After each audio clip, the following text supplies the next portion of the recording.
Saat melakukan kunjungan di Kabupaten Kendal pada Selasa 26 Desember, Ketua Umum Partai Amanat Nasional Zulkifli Hasan menceritakan keberhasilan Presiden Joko Widodo. Dalam orasinya, Zulhas juga menyebut keberhasilan Presiden Jokowi dalam melakukan pembangunan serta pemberian bansos dan BLT. Yang bangun jalan tol siapa?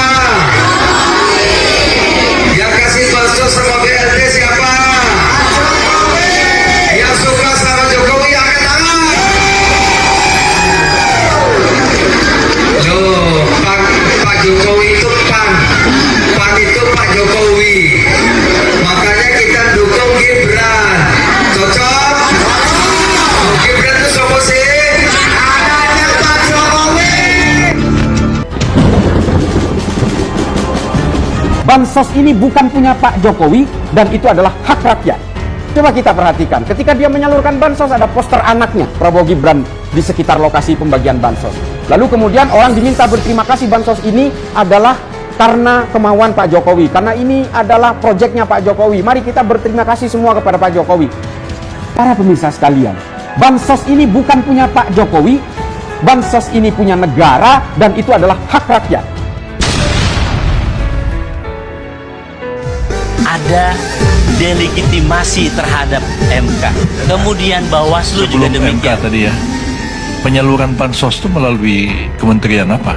Nah ini yang jadi persoalan. Saya harus katakan, Mensos Risma tak dilibatkan dalam pembahasan bansos. Itu Prof. Yusril, saya sudah menyiapkan jawaban-jawaban dari 02. Karena saya diskusi tentang ini itu sudah panjang di berbagai TV. Jadi El Nino saya tahu jawabannya, terus kemudian COVID, termasuk juga semua penyelenggaranya itu saya sudah tahu jawabannya. Saya tambahin sedikit, itu juga kita harus pertanyakan karena menurut data yang ada di Mensos itu kalau saya tidak salah 18 sampai 20 juta penerima. Tapi yang sekarang itu penerima hampir 50 juta orang. Nah persoalannya ketika tadi persoalannya tidak melibatkan Kementerian Sosial, datanya tidak digunakan, lalu datanya siapa? Ini juga yang terjadi apa? Orang yang kaya raya. Barusan saya sebelum datang ke sini, saya telepon kawan saya. Benar nggak yang menerima orang kaya raya juga? Banyak juga orang yang mampu menerima bansos ini. Pertanyaannya, bansos ini apakah memang untuk menyelesaikan persoalan El Nino atau ini menjadi bagian APK atau bagian dari stiker atau alat kampanye ditambah dengan bansos negara ini? Ini saya ingin katakan, apa yang saya sampaikan di berbagai forum tentu tidak punya makna apa-apa. Kecuali apa? Rakyat menghendaki ada forum terbuka yang lebih transparan untuk membuka ini. Dengan cara apa? Memang salah satunya hak angket. Karena dengan hak itu maka rakyat bisa tahu.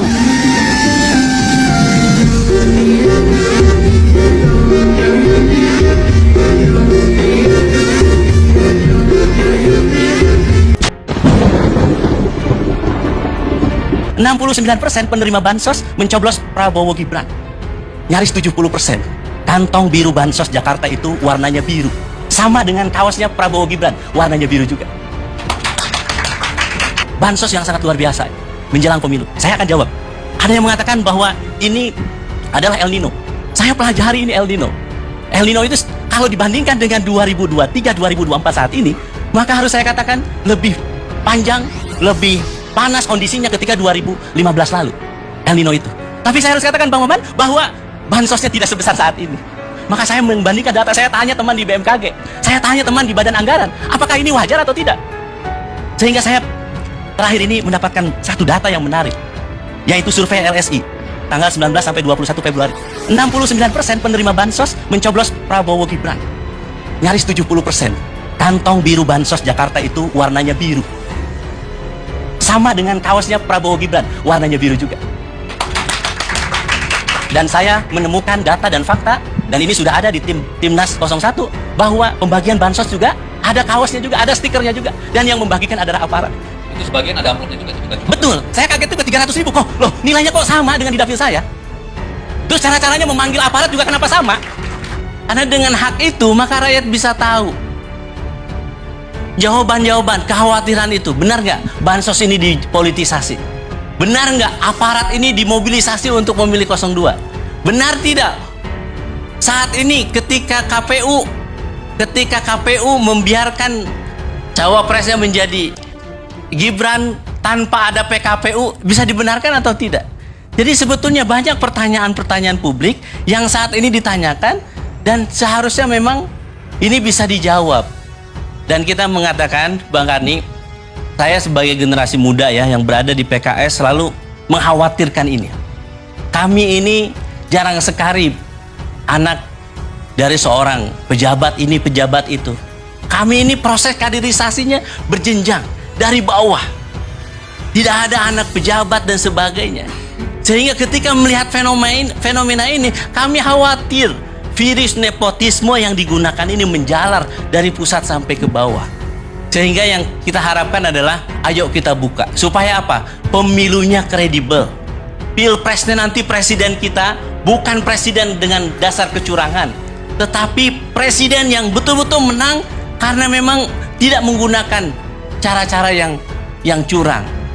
Jadi kami sangat berharap bahwa hak angket tentu kami dari PKS, sikap kami dengan 01 yang lainnya menunggu juga keseriusan dari 03. Kenapa? Hak angket itu memang 25 orang dari 2 fraksi pengusulnya. Tetapi kalau mau serius, maka kita butuh seluruh anggota dewan minimal 50% plus 1 untuk menyetujui di paripurna hak angket ini diputuskan, disetujui. Setelah itu baru dibuatkan pansus. Pansus bekerja, setelah itu nanti paripurna. Bagaimana hasilnya? Tentu saya kira apakah ini nanti ke depan siapa nanti yang akan dipanggil, saya kira banyak. Kalau misalnya tentang politisasi hukum, siapa yang mungkin dipanggil? Kita tanya misalnya DKPP, KPU, kenapa meloloskan seorang Gibran ketika PKPU-nya belum siap? Misalnya politisasi bansos, kita tanyakan kenapa Bu Risma? Saya tanya, saya cari data Bu Risma komentar tentang bansos itu sangat hemat. Ini luar biasa. Bu Risma tidak mau komentar tentang bansos, padahal dana bansos itu terbesar saat ini. Oke. Jadi dan misalnya aparat hukum, politisasi aparat, siapa yang akan dipanggil misalnya nanti? Saya kira Kapolri, kemudian nanti siapa lagi? Kementerian Desa dan sebagainya. Nah bagi saya ini adalah pertarungan bagi kita. Kenapa saya harus jawab Bang Maman? Kenapa kita dari saat ini sebelum nanti siapa yang menang dan siapa yang kalah, supaya kita ingin tahu bagaimana cara mereka mendapatkan suaranya itu, apakah fair atau tidak. Supaya apa? Supaya kita lihat ada keadilan, ada orang yang curang yang dihukum dari berbagai kalangan. Siapapun mereka yang curang, yang melanggar konstitusi dan undang-undang, maka harus mendapatkan ganjaran yang setimpal.